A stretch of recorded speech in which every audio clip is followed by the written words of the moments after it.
موسیٰ نے ان سے، جن کا نام خضر تھا، کہا کہ جو علم اللہ کی طرف سے آپ کو سکھایا گیا ہے، اگر آپ اس میں سے مجھے کچھ بھلائی کی باتیں سکھائیں تو میں آپ کے ساتھ رہوں۔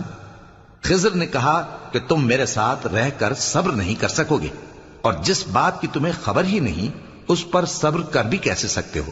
موسیٰ نے کہا اللہ نے چاہا تو آپ مجھے صابر پائیے گا، اور میں آپ کے ارشاد کے خلاف نہیں کروں گا۔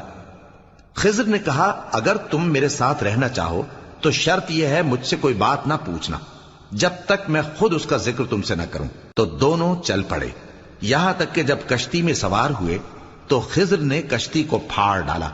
موسیٰ نے کہا کیا آپ نے اس کو اس لیے پھاڑا ہے کہ سواروں کو غرق کر دی؟ یہ تو آپ نے بڑی عجیب بات کی۔ خضر نے کہا کیا میں نے نہیں کہا تھا کہ تم میرے ساتھ صبر نہ کر سکو گے؟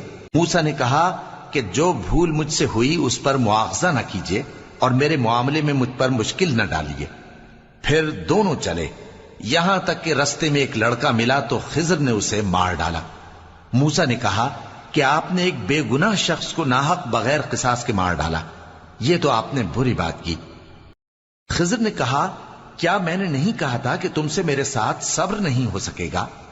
انہوں نے کہا کہ اگر میں اس کے بعد پھر کوئی بات پوچھوں یعنی اعتراض کروں تو مجھے اپنے ساتھ نہ رکھیے گا کہ آپ میری طرف سے عذر کے قبول کرنے میں حد کو پہنچ گئے ہیں۔ پھر دونوں چلے، یہاں تک کہ گاؤں والوں کے پاس پہنچے اور ان سے کھانا طلب کیا۔